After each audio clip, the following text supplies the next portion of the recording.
OpenAI released a lengthy blog post going over their new ideas about AI safety and security. And a lot of it has me scratching my head. Some of it makes sense, but other parts of it make it clear that they are going all in on the closed sourced architecture. And it makes me really thankful that Meta, a company the size of Meta, is going all in on the open source model. So we're going to look at this blog post today, and I'm going to share my thoughts and go through it together with you. So let's get into it. So here's the blog post, Reimagining Secure Infrastructure for Advanced AI. And OpenAI calls for an evolution in infrastructure security to protect advanced AI. So here they say, we're sharing 6 security measures that we believe will complement the security controls of today and contribute to the protection of advanced AI.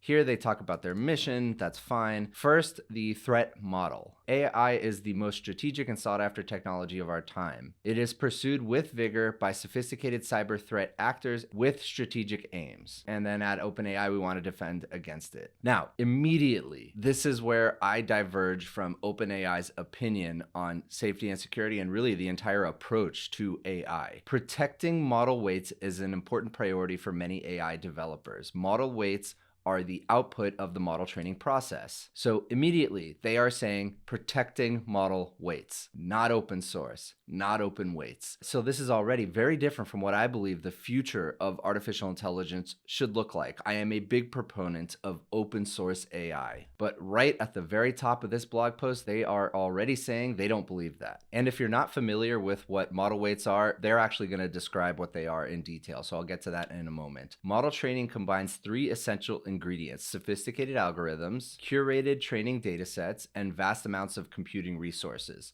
Now, 2 of the 3 of those things are very difficult to get. Sophisticated algorithms, everybody pretty much has these ideas already. With these algorithms, there isn't some silver bullet that we're going to get all of a sudden that leads us to AGI. It's going to be very incremental, as many AI leaders have said. Now, curated training datasets. For the most part, these datasets are actually publicly available. Making them high quality, on the other hand, is very difficult. Having a very high quality training dataset, and especially getting datasets that are not publicly available, are very unique, is actually very difficult and very expensive. That is why Elon Musk shut down the X API. That is why Reddit shut down their API, essentially. All of these companies that have immense data sets that are not public, that are really owned by these individual companies, are protecting them more and more. And last, vast amounts of computing resources. This is the most costly element of the 3 ingredients necessary to train a model. Now, you can train small models and fine-tune smaller models on pretty mediocre hardware. But if you want to train frontier models like Llama 3, you have to spend a lot of money getting GPUs. All right, so what are model weights? The resulting model weights are sequences of numbers stored in a file or series of files. So basically, the model weights are the output of the training process. And the model weights inform the model on how to process the prompts, essentially. AI developers may wish to protect these files because they embody the power and potential of the algorithms, training data, and computing resources that went into them. Here they go on to talk about how large language models are actually being used and where the utility is being found. And they say from online use, that makes sense. In order to power tools like ChatGPT, users must be able to send API requests. In order to develop new AI models, model weights must be deployed to research infrastructure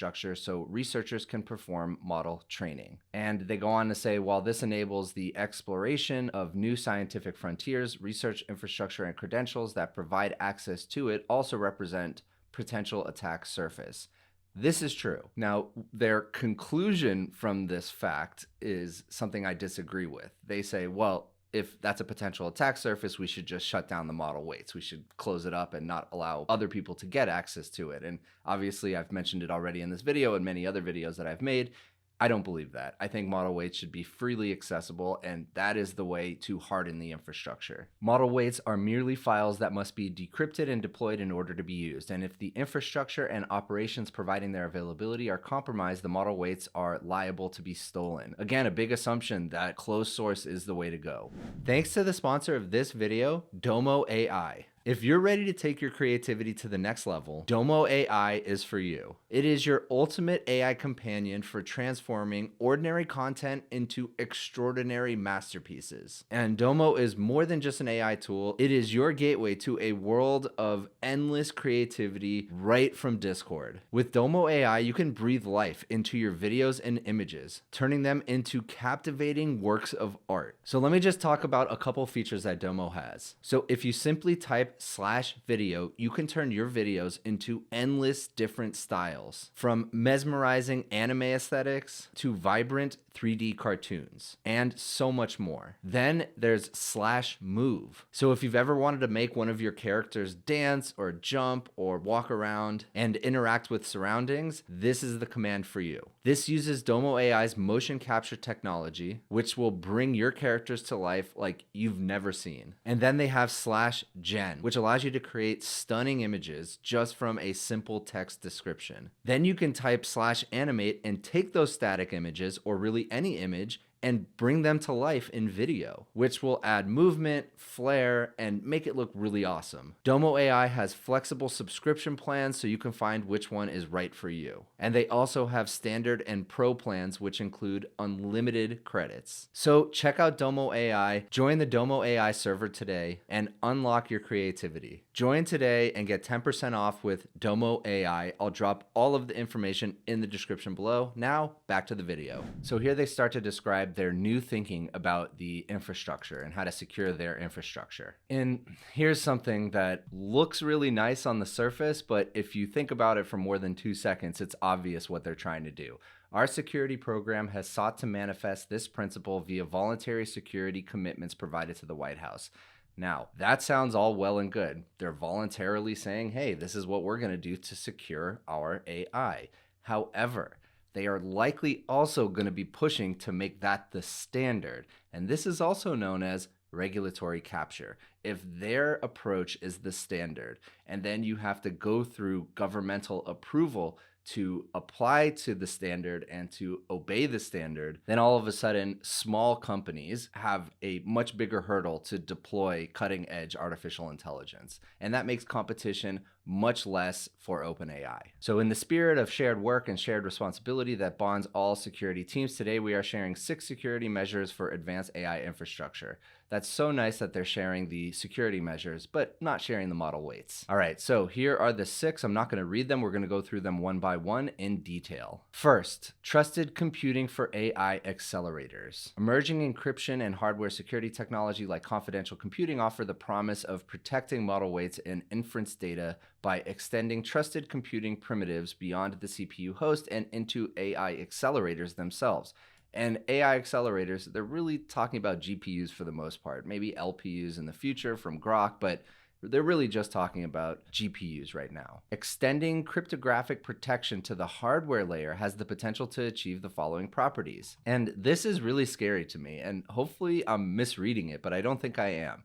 GPUs can be cryptographically attested for authenticity and integrity. What does that actually mean? That means if you buy a piece of hardware from NVIDIA, that it is going to be signed like DRM, meaning that is approved to run AI models, to accelerate AI models. So who gets to authorize that piece of hardware? And if you're a small company building your own hardware, now you have this additional layer of approvals to go through to get your hardware to market. And yeah, this is really scary. I don't really want my GPU to be signed. I want my GPU to be anonymous. So GPUs having cryptographic primitives can enable model weights to remain encrypted until they are staged and loaded on the GPU. So am I misreading this? Tell me if I'm wrong. I am not an expert in cryptography, so maybe I am misunderstanding what they're trying to get at here, but it pretty much sounds like there's going to be some kind of signature on each piece of hardware that allows you to run AI. And that sounds absurd, because if there's a signature on it, that also means they can revoke the signature. And who gets to decide that? So GPUs having unique cryptographic identity can enable model weights and inference data to be encrypted for specific GPUs or groups of GPUs. Yeah, I don't think I'm misreading this. This is exactly what it means. Fully realized, this can enable model weights to be decryptable only by GPUs belonging to authorized parties. Oh my God, this is so crazy to me. This is absurd. I could not disagree more with this approach because, again, who gets to decide? All right, next, network and tenant isolation guarantees. Air gaps are often cited as an essential security mechanism, and that is not unfounded. Network segmentation is a powerful control used to protect sensitive workloads like the control systems for critical infrastructure. This is completely true.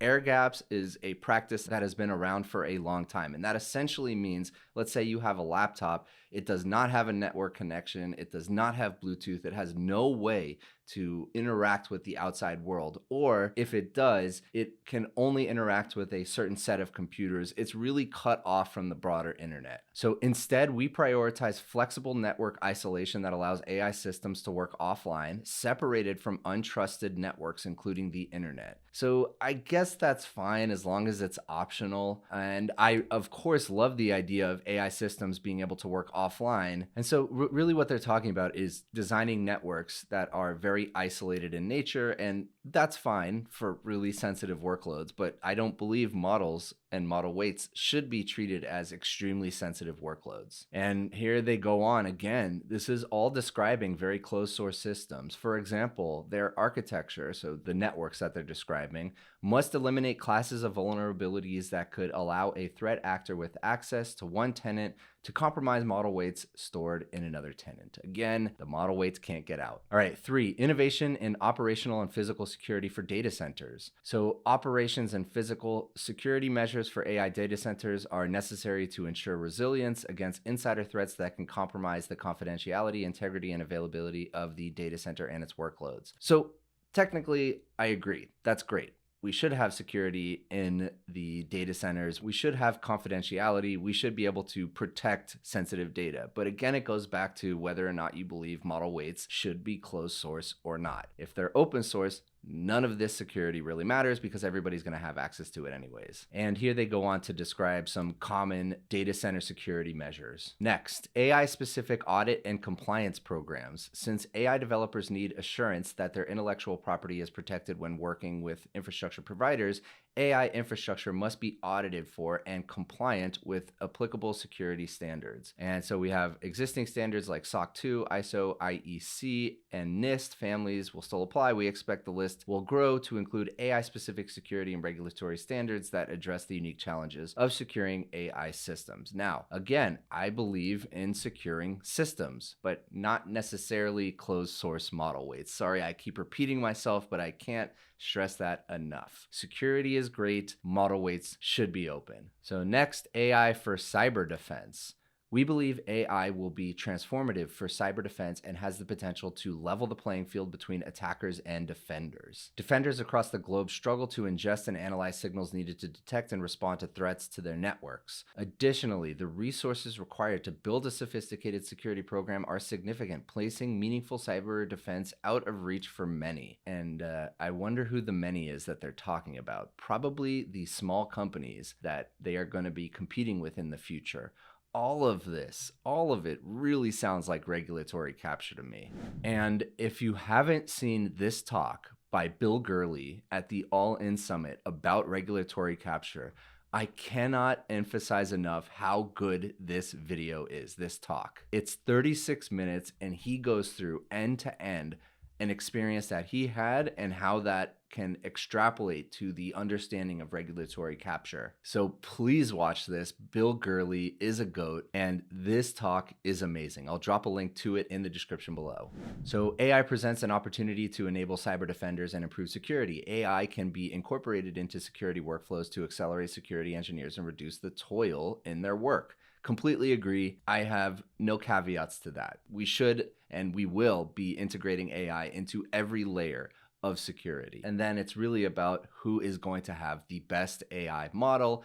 And here's the thing, if everything's open source, everybody is going to have the best model and it kind of will cancel each other out. So attackers and defenders both have the exact amount of AI quote unquote power. And here's the thing, I believe the world has more good actors than bad actors. I also believe there are more resources for the good actors than bad actors. And that's why I'm not worried about open source and open weights for AI, because ultimately we're not going to have this huge overnight jump in technology or capabilities for AI, and especially not for the bad actors. I've heard this again and again from AI thought leaders. There is no overnight huge leap in technology for AI. It is incremental and it is going to be over time. So that means, let's say, just for example, the best AI model might only be 5-10% better than the second best AI model. And then they go on to say, at OpenAI, we use our models to analyze high volume and sensitive security telemetry that would otherwise be out of reach for teams of human analysts. They keep using that term, out of reach. And